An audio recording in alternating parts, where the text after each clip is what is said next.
데살로니가전서 5장 16절부터 18절 말씀.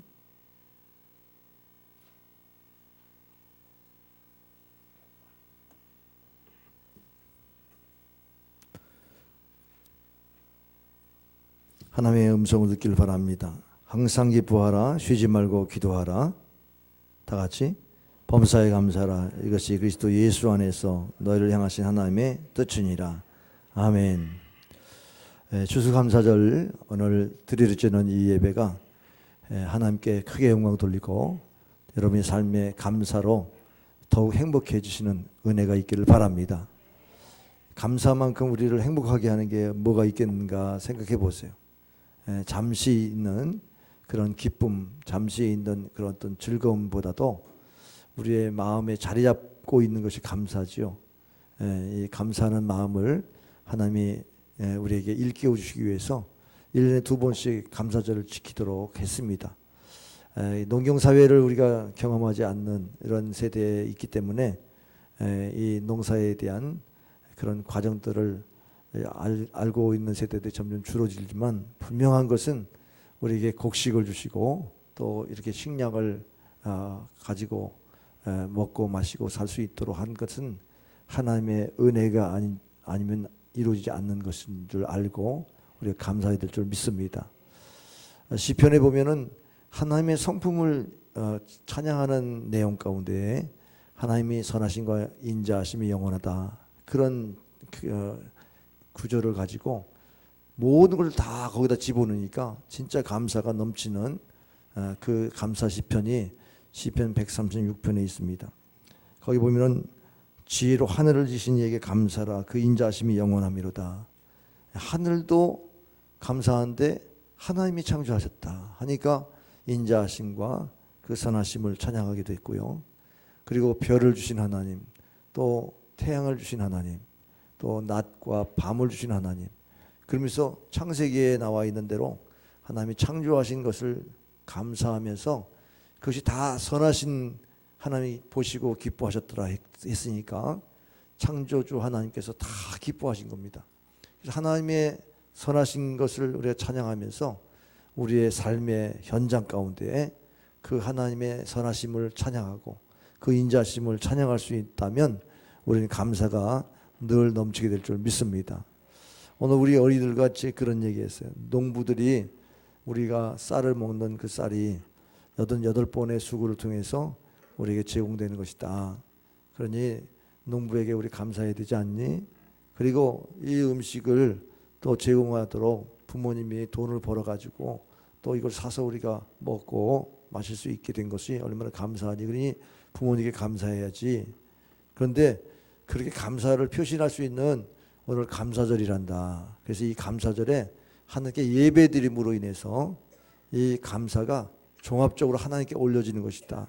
결국 궁극적으로 하나님께 감사하지 않으면 이 세상에 대한 감사도 잃어버리고 부모에 대한 감사도 잃어버린다. 우리가 이 예배가 얼마나 소중한 예배인가 그렇게 나눴습니다. 여러분도 그런 은혜가 있기를 바랍니다. 우리가 이 예배가 참으로 하나님께 연락된다 그러면 우리 중심 안에 그 모든 삶을 감사할 수 있는 겁니다. 팔레스타인 지역은 사막 땅이기 때문에 그 낮이라고 하는 게 햇빛이 너무 뜨겁잖아요. 근데 밤이 되면 또 이게 굉장히 또 춥기까지 할 정도로 서늘하죠. 근데 이 기온차가 굉장히 괴로움을 주지만 거기에서 구름이 딱 낮에 뜨면 그 구름이 얼마나 고마운지, 밤에 불기둥이 있어가지고 환하게 비치면 그것이 얼마나 또 따뜻하게 느껴지는지. 그래서 바람과 해와 달과 별과 이런 자연의 은총을 또 감사할 수 있었던 그런 우리 유대인들을 생활들을 보면 우리 생활에 얼마나 적용할 수 있습니다. 지난주 우리 노인교실에 그 오이도 선사유적지를 갔었는데 거기에 가서 보니까 얼마나 가을에 청명한 날씨인지 구름이 새털구름처럼 쫙 펼쳐져 있는데 나중에 사진을 보니까 완전히 진짜 예술이에요. 하나님이 지으신 이 세계가 그렇게 아름다울 수가 없어요. 그리고 석양에 짓는 그 태양을 보면서 그 지평선에 일거리는 그러한 모습들, 이런 거 보면서 우리가 참 하나님의 솜씨를 찬양할 수 있지 않습니까? 우리가 감사하는 것은요, 그 하나님의 창조의 솜씨가 너무나 아름답고 선하시고 그 인자하심이 영원하다. 그것을 이제 내게 한번 적용해 보세요. 내 인생에 한번 적용해 보시면 하나님이 나를 이렇게 만드셨구나, 하나님이 이렇게 인도하시는구나 라고 하는 이런 감사가 또 종합적으로 이루어지게 될 줄 믿으시길 바랍니다. 탈무드에 보면은 가장 지혜로운 사람은 늘 배우는 사람이고, 가장 강한 사람은 늘 자신을 억제하고 다스리는 사람이고, 그리고 가장 부유한 사람은 모든 것에 감사하는 사람이라고 했습니다. 여러분이 감사함으로 진정한 부자가 되길 바랍니다. 탈무드에 보면은 인생에서 무엇에 손해를 보았는가 일부분을 잃었을 때 나머지 있는 것을 생각하고 하나님께 감사하라. 만일 한 손을 다쳤으면 두 손을 다치지 않는 것을 감사하고, 만일 한쪽 발을 다쳤으면 두 발을 다치지 않는 것을 감사하고, 손과 두 발을 다 다쳤으면 목이 부러지지 않는 것을 하나님께 감사하라. 만약 목이 부러졌다면 그 다음엔 염려할 것도 조금 없으니 하나님이 천국에서 맞아주실 것이다. 그러니까 결국 감사하다가 우리는 천국에 가는 겁니다. 생명이, 목이 부러지면 생명이 끊어지는 건데, 이제는 더 이상 뭐 생각할 게 없으니까, 염려할 것도 없으니까 감사하다. 그래서 천국에서는 감사만 있는 곳이다. 그래서 스펄전 목사님은 참으로 별빛을 보고 감사한 자는 달빛을 주시고, 달빛을 보고 감사한 자는 햇빛을 주시고, 햇빛을 보고 감사한 자는 영원한 천국. 그 천국은 하나님이 자체가 빛이기 때문에 해와 달과 별빛이 필요 없는 영원한 천국을 주신다 그랬습니다. 그러니까 우리는 감사의 신앙이 크리스찬의 신앙이에요. 왜? 천국의 그 감사가 닿는 곳이기 때문에 그렇습니다. 영국의 천국들이 신앙의 자유를 찾아서 그래서 102명이 이 신대륙 미국에 도착을 해서 첫 해 추수감사를 지낼 때에 그 절반이 죽고, 그리고 식량도 너무 부족했고, 또 추수할 때에 우리는 뭐 칠면조 고기를 인디안과 나누고 풍성하게 했다고 그랬지만 그것도 몇 해가 지난 다음이죠. 첫 해는 너무너무 먹을 것이 없었습니다. 그래서 몇 년 계속 그렇게 어려움을 겪으니까 사람들이 금식을 하면서 이번 한 해는 풍년이 되게 해달라고 기도를 많이 했다고 그래요. 근데 그때마다 풍년보다는 흉년이었을 때 어떤 농부가 제안을 했답니다. 우리가 이럴 때마다 늘 금식 기도하면서 하나님의 풍요를 구했지만 원래 감사절에는 감사해야 되는 거 아닙니까? 그러니까 이거 금식 기도보다는 감사하는 절기로 지키는 게 좋겠습니다. 지금까지 우리는 금식하면서 하나님께서 도우시기를 간절히 기도했지만 이제 생각을 달리 해야 되겠습니다. 비록 농사가 흉년이 들고 형제자매들이 병으로 쓰러진 어려움을 겪었지만 이 가운데서 우리가 감사할 것이 있다고 생각합니다. 식량이 풍요롭지 않고 여건이 유럽에 보다도 편안하지 않지만 신앙의 자유를 우리는 얻게 됐지 않습니까? 정치적인 자유를 얻지 않았습니까? 그리고 우리 앞에 있는 광대한 대지가 있지 않습니까? 이것을 우리는 감사해야 되겠습니다. 그러면서 감사절기 지켰다고 합니다. 오늘 우리의 삶의 현실에서 하나님을 더 깊이 생각하면 긍정적이고 또 아름다운 좋은 면들을 보면서 감사할 수 있을 줄 믿습니다.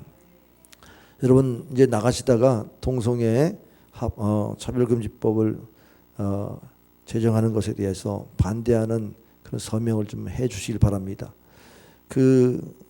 경기도 조례안이 아주 최고의 악법이었는데 이 법이 통과되면 굉장히 어려운 대한민국이 됩니다. 성평등의 법제화된 서구 사례를 보면 미국의 뉴욕시는 31개의 성을 공포하고 상대방이 이런 성 호칭을 불러주지 않으면 최고 $25만 벌금을 부과할 수 있다고 그래요.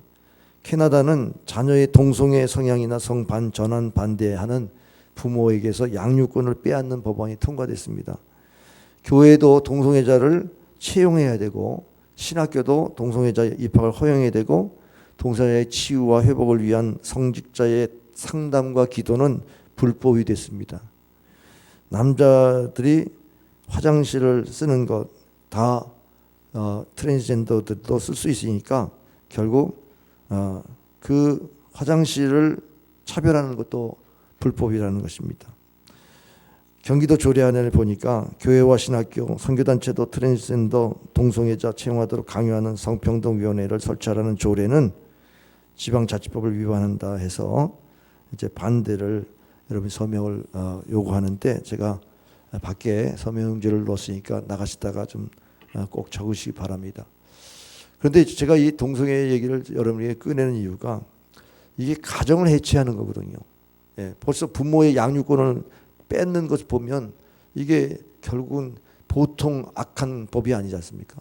근데 이게 무슨 왜 국회의원들이 법을 제정하려고 그러죠? 헌법 자체는 양성평등에 대한 것이 있지 이성을 말하지 않거든요. 그러면 헌법 위반인데 왜 이렇게 지독하게 이것을 끈질기게 해나갑니까? 이거는 사탄의 역사예요. 가정을 해체하는 겁니다. 예, 성의 문란을 통해서 그게 결국은 다 망하는 길로 가는 건데 이게 악한 영의 역사를 기독교인이 반대하지 않으면 이걸 어떻게 막아낼 수 있어요? 그러니까 우리 기독교인들이 정신을 차리고 이 시대 정신이 필요한데 이게 성경의 가치에 위배된다. 그러면 여러분이 기도 제목이라도 삼고 여러분이 하나님 앞에 좀 올바른 하나님의 나라를 이 땅에 이루도록 기도할 수 있기를 바랍니다. 근데 이게 감사거리예요. 왜냐하면 그래서 우리의 가정이 소중한 걸 알고 또 우리가 법이라는 게 마음대로 법을 제정하고 마음대로 이거를 벌금 물어서 사람들을 옥죄어서 자유를 뺏는 것보다 법을 만들 때 제대로 만들어야 된다. 이 정치의식이 필요해요. 시민의식이 필요하죠. 그리고 이 법안에서 우리가 참 자유를 인권을 잃어버리지 않도록 그게 사람이 소중한 겁니다. 전에는 동성애자들이 그냥 어쩌다 저렇게 타락했느냐 이러겠는데요. 이게 너무 기도 제목이 되니까요. 이제는 동성애자들이 불쌍한 거예요. 예, 어쩌다 저렇게 됐을까? 알고 보니까 다 가정에서 근친상간 이런 들이 일어나가지고 어릴 때부터 상처를 받은 겁니다. 그래서 성에 대해서는 왜곡된 생각을 갖고 있기 때문에 이런 일이 일어나거든요. 그럼 우리가 하나님 앞에 우리 가정 보호받아서 감사합니다 하는 정도가 아니라 하나님 이 세상을 빛과 소금의 역할을 감당할 수 있도록 제 자신이 어떻게 하면은 빛과 소금의 역할을 감당할 수 있을까 내 생각을 깨워주시고 내가 그런 바른 도덕적인 태도를 갖게 하시니 감사합니다. 공산주의가 얼마나 기독교를 탄압하고 죽입니까? 그러니까 공산주의를 경계하게 된 게 감사합니다.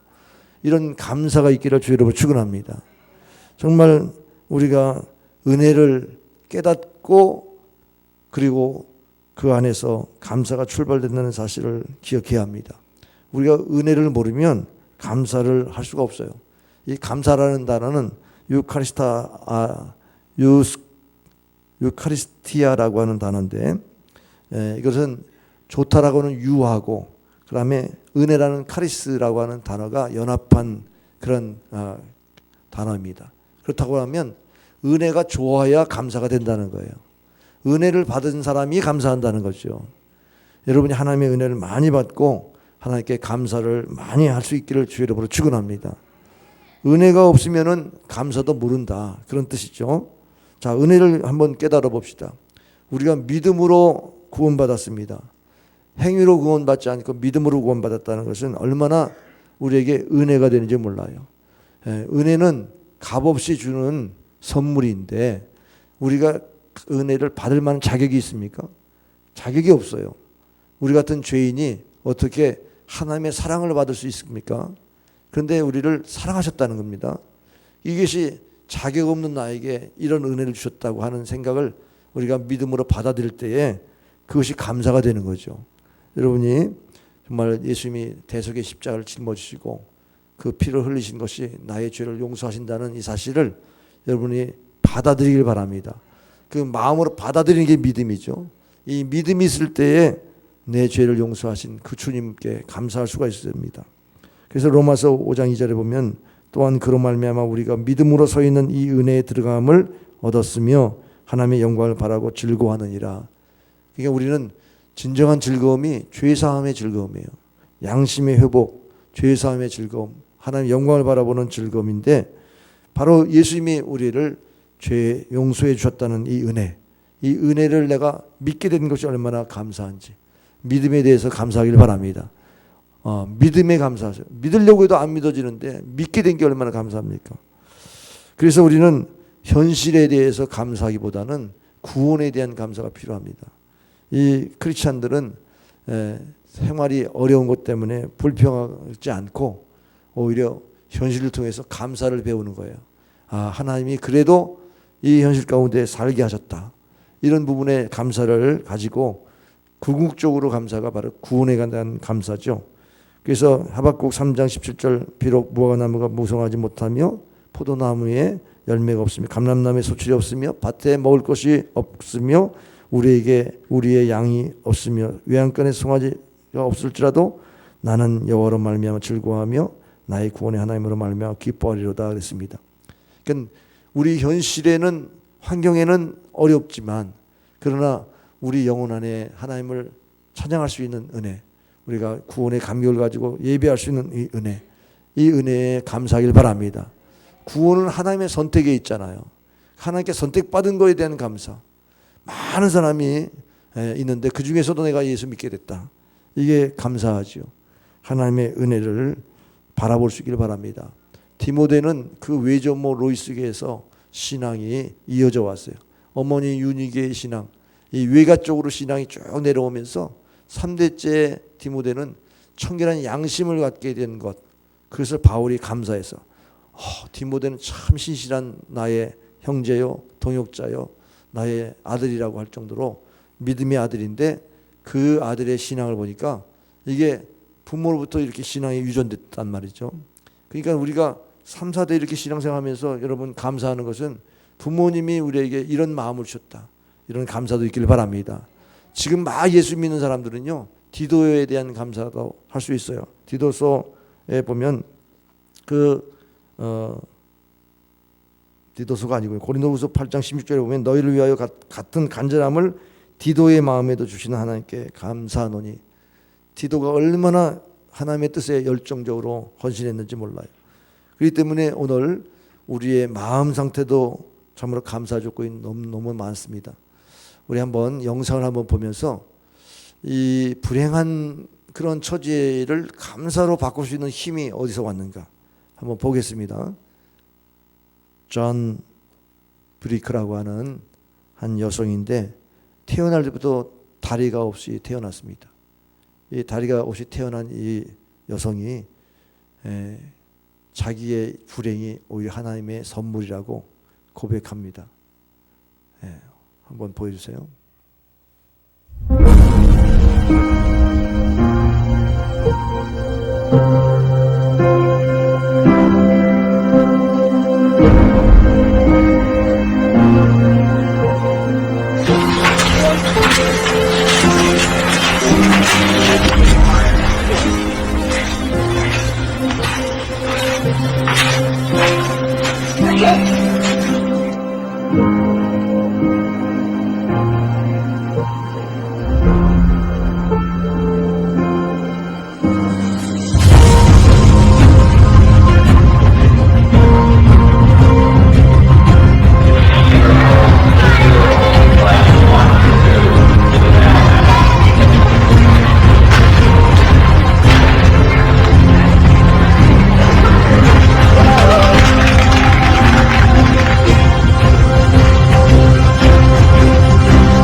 하나님은 독특함으로 우리를 인도하신다 라고 하는 이 고백은 그 입양한 부모님의 참으로 신앙으로 양육했던 겁니다.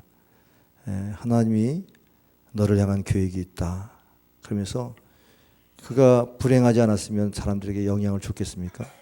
그 체조 선수로 영향을 준다는 것은 그런 일부분이 되겠지만, 그러나 그의 불행을 극복하면서 자기 몸에 감사한 것은 그런 불행하지 않았다면 하나님이 자신에게 이렇게 내게 능력 준다, 내가 모든 걸 할 수 있다는 이런 믿음을 고백하게 했겠습니까?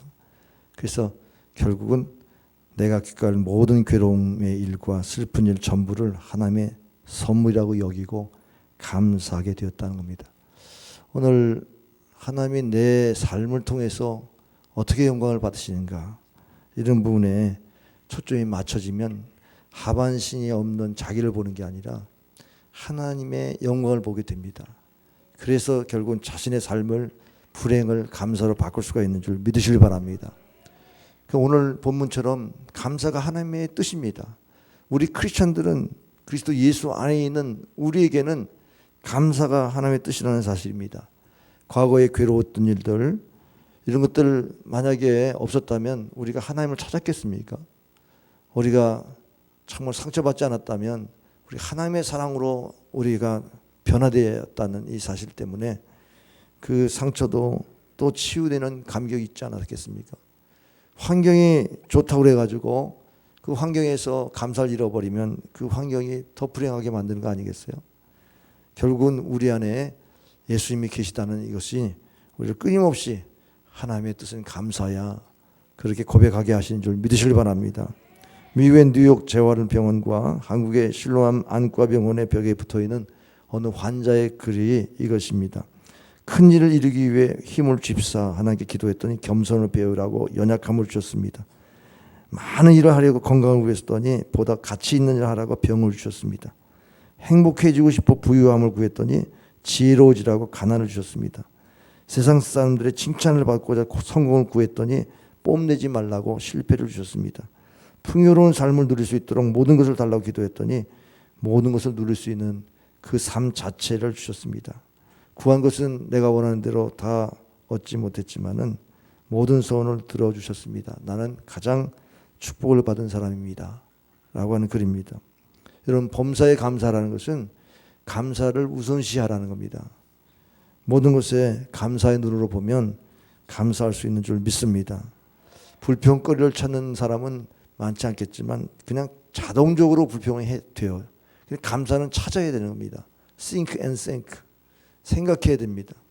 우리가 긍정적인 면을 또 볼 수 있지 않습니까? 이 본능적으로 불평할 수 있는 우리가 거기에 불의 길을 걸 수 있는 것은 우리가 항상 기뻐하고 쉬지 말고 기도하고 범사에 감사하는 것이 하나님의 뜻이라는 사실을 날마다 자기에게 늘 적용할 수 있는 은혜가 있기를 바랍니다. 그래서 어둠에서 빛으로, 그리고 절망에서 소망으로, 그리고 웃음을 잃지 않도록 슬픔을 기쁨으로 바꾸시는 이런 은혜를 여러분이 누릴 수 있기를 주의 이름으로 축원합니다.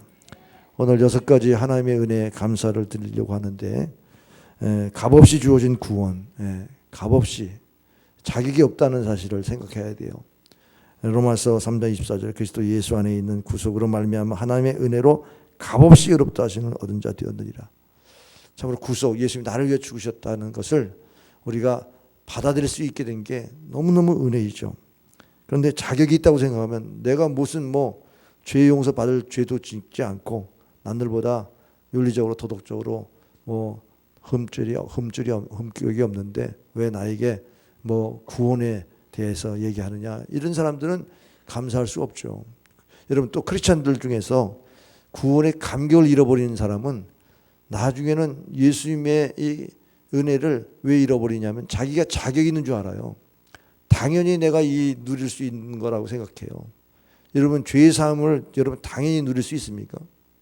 죄의 용서를 당연히 누릴 수 있는 사람은 그런 신앙인이 아니죠. 우리가 어떻게 죄의 사함을 받을 수 있는 자격이 있습니까? 근데 죄의 사함이 없으면 여러분 기쁨이 있어요? 죄의 사함이 없는데 여러분이 마음에 평안이 있습니까? 나의 평안을 너에게 준다고 주님이 말씀하신 그 평안은 죄 용서받은 평안이잖아요. 죄 용서받지 않는 사람이 어떻게 불안하지 평안합니까? 구원의 기쁨이 왜 왔습니까? 내가 자격이 없는데 받으니까 이게 너무 선물인 거예요. 그래서 아까 제니퍼의 이야기처럼 그런 놀라운 우리의 메시지를 주는 거 아닙니까? 구원은 그야말로 우리의 의가 아닙니다. 내가 일하면 일에 대한 대가를 바라잖아요. 우리가 무슨 공로로 구원받았다면 자꾸 삭슬 달라고 그럽니다. 그거는 맞지 않는 얘기예요. 우리 아무 공로 없이 예수님이 나를 위해 죽으셨다는 이 믿음이 여러분을 구원하신 줄 믿으시길 바랍니다. 그래서 시편 118편 21절에 주께서 내게 응답하시고 나의 구원이 되셨으니 내가 주께 감사나이다. 주께서 나에게 구원이 되셨으니. 노아의 홍수를 여러분 잘 아시죠?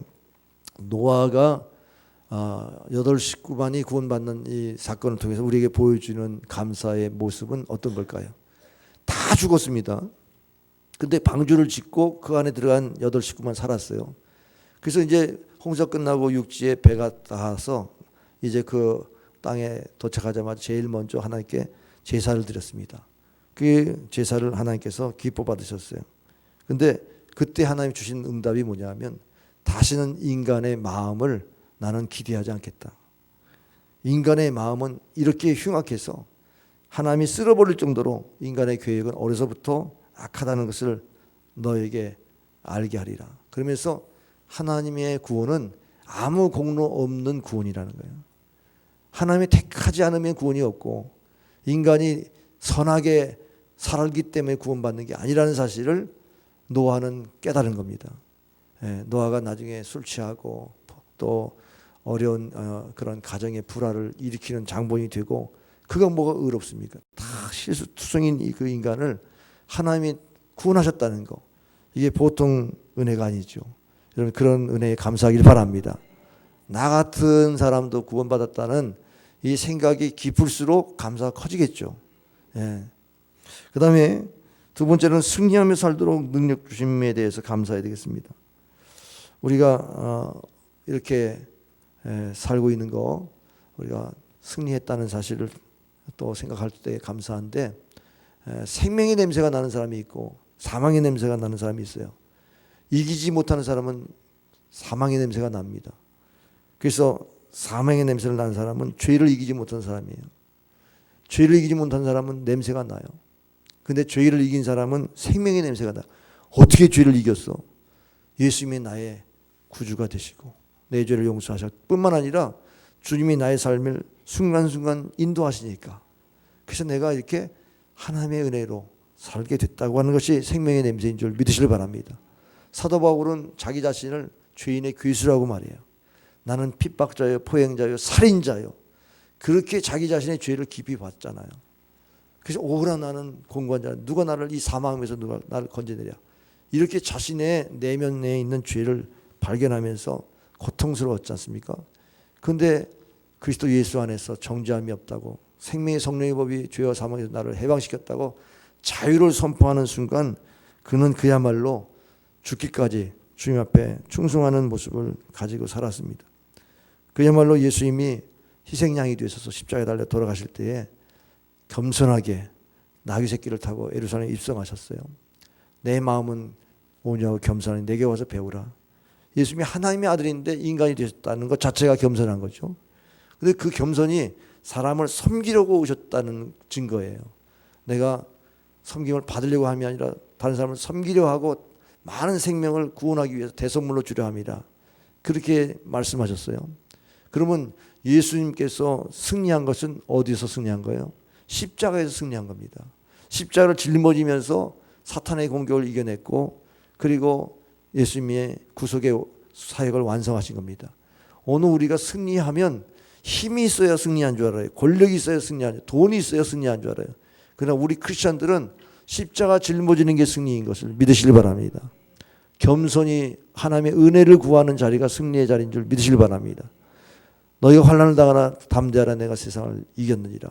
예수님이 세상을 어떻게 이겼어요? 십자가를 짊어지면서 죽기까지. 그 죽음의 자리가 결국 승리의 자리, 부활의 자리였다는 겁니다. 오늘 이게 우리의 복음이에요. 우리는 무엇으로 세상을 이깁니까? 복음으로 십자가로 세상을 이기는 줄 믿으시길 바랍니다. 성경의 인물 가운데 모세가 이스라엘 백성을 구원하라고 하는 명령을 받았을 때에 그는 이드로의 장인과 함께 정말 홍해를 건너는 이런 역사를 통해서 예배를 하나님께 드렸습니다.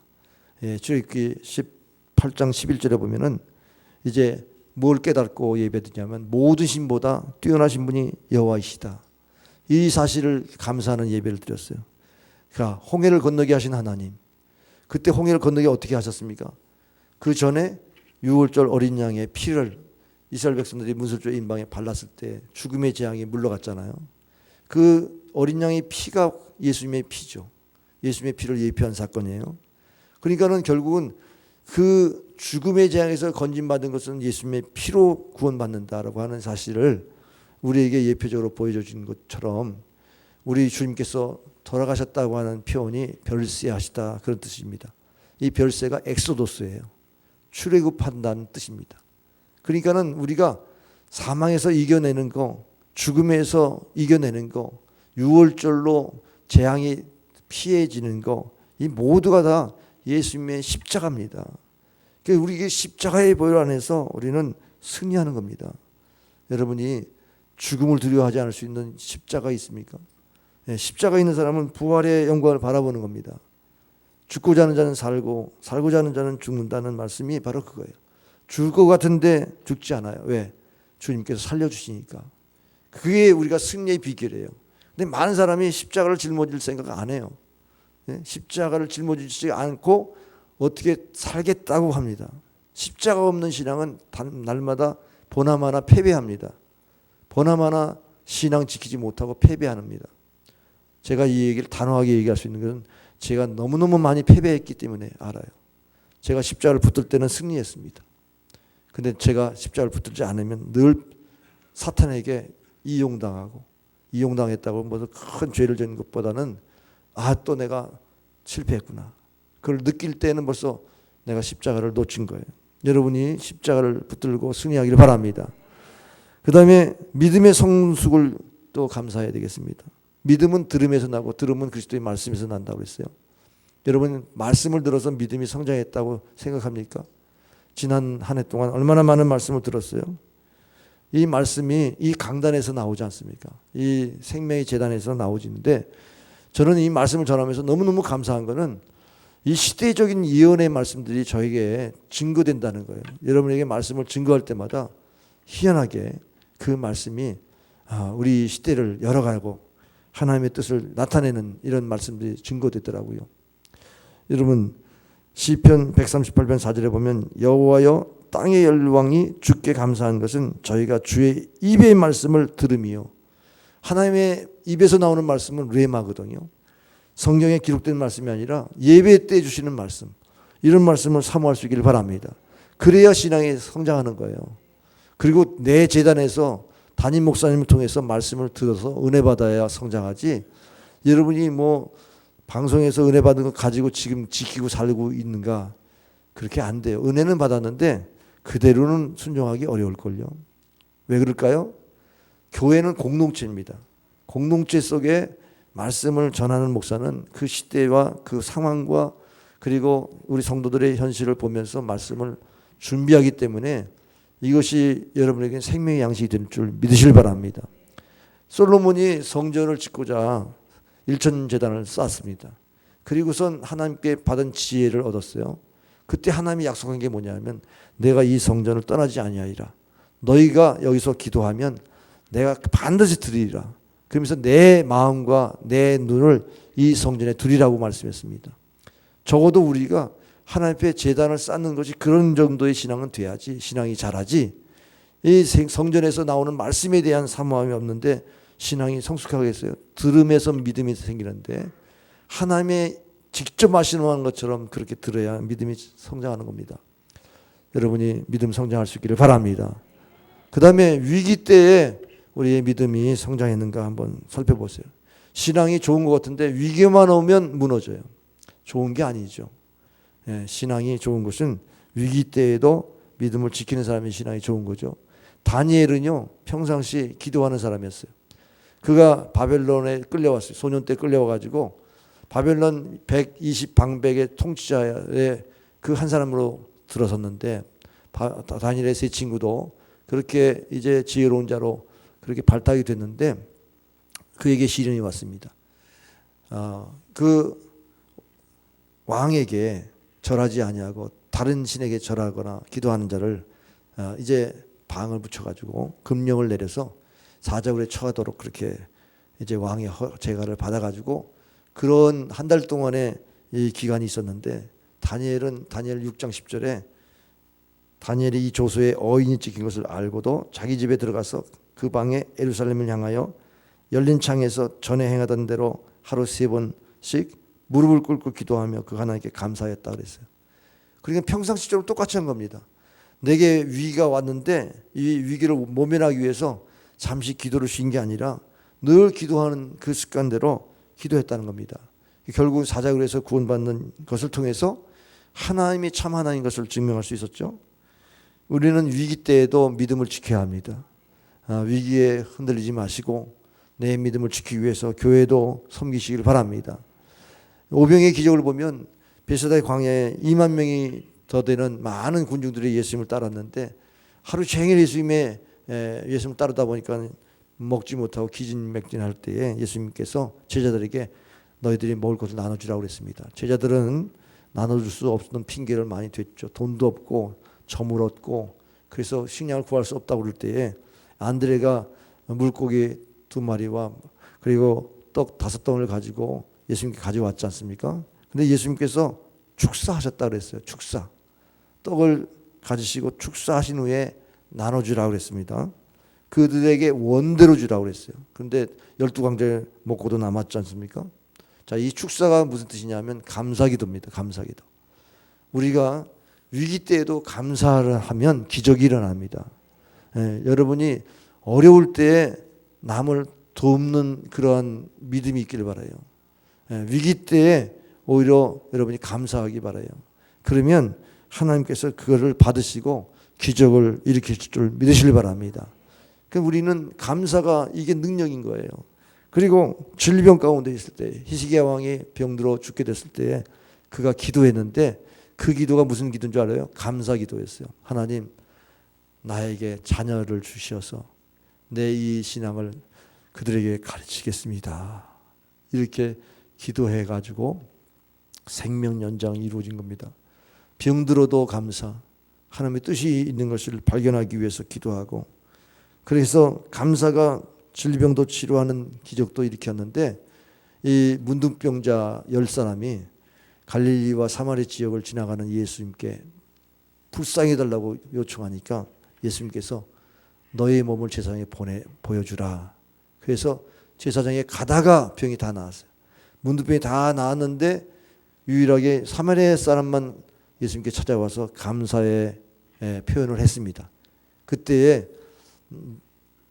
이방인 외에 나에게 영광 돌릴 사람이 너밖에 없느냐라고 했습니다. 감사는 그 영광을 돌리는 길이라는 거예요. 환난 날에 나를 부르라. 내가 너를 건지리니 내가 나를 영화롭게 하리로다. 환난 날에 감사하는 거.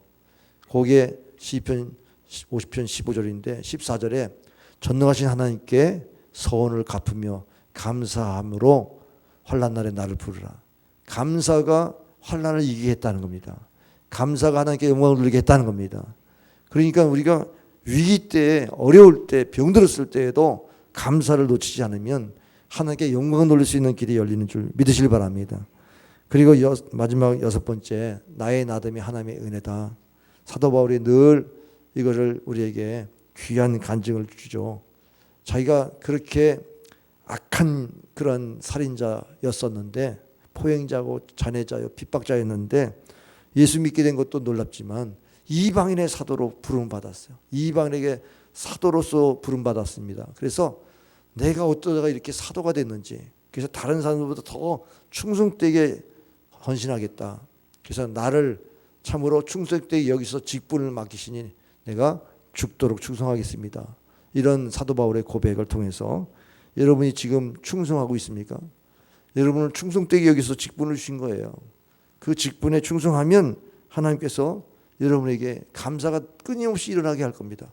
나 같은 사람이 어떻게 이렇게 주의 일을 할 수 있나? 나 같은 사람이 하나님께 쓰임받게 되는가? 여러분 신앙의 성숙은 하나님께 쓰임받는 데 있는 줄 믿으시길 바랍니다.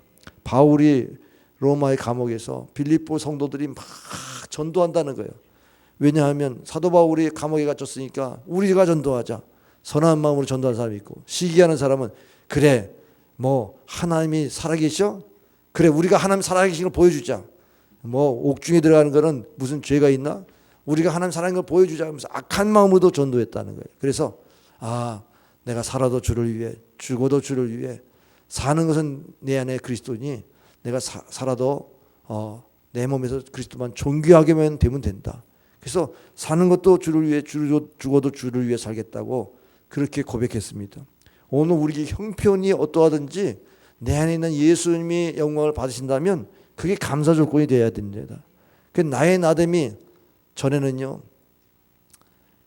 환난 날에 날 부르라, 내가 너를 건지니 내가 너를 영화롭게 하리라. 하나님께 영광 돌리는 것은요, 다 능력을 나타내고 사람들이 깜짝깜짝 놀랄 정도로 복을 받고 막 이래야만 하나님께 영광 돌릴 줄 알았어요. 근데 제가 신앙이 지금까지 이렇게 오는 동안에 나의 나됨이 하나님의 은혜다. 이게 능력이에요. 나를 이렇게 만드신 분이 하나님이시다. 내 안에 예수님이 계신 것. 그래서 어떤 일을 해도 주님만 높임을 받는 게 제 목적입니다. 제 삶의 목적은 복음의 영향력이 제 삶의 목표입니다. 아까 그 불구의 여인처럼 그렇게 자신을 통해서 하나님 영광 받는 것이 인생의 목적이 되면 우리의 불행도 감사하고 어떤 경우도 감사할 수 있는 줄 믿습니다. 살아있음에 감사, 호흡 있음에 감사, 이런 은혜가 있기를 주의 이름으로 축원합니다. 기도하겠습니다. 하나님 감사합니다. 우리가 지금까지 살아오면서 하나님의 구원에 대해서 얼마나 감사했는지, 구원받은 것 자체가 우리가 받을 수 없는 죄 사함의 은혜를 자격 없는 우리가 받은 이 은혜인데, 여기서부터 우리는 계속해서 감사의 시작점이 되어서 감사할 수 있는 줄 믿습니다. 어떤 환난에도 위기에도 질병에도 나의 나됨이 하나님의 은혜라고 고백할 수 있는 우리 성도들 되게 하여 주시고, 이 고백으로 오늘 추수감사절을 하나님께 영광 돌리게 하여 주옵소서. 감사가 하나님께 영광 돌리게 하시는 줄 믿습니다. 예수님의 이름으로 기도하옵나이다. 아멘.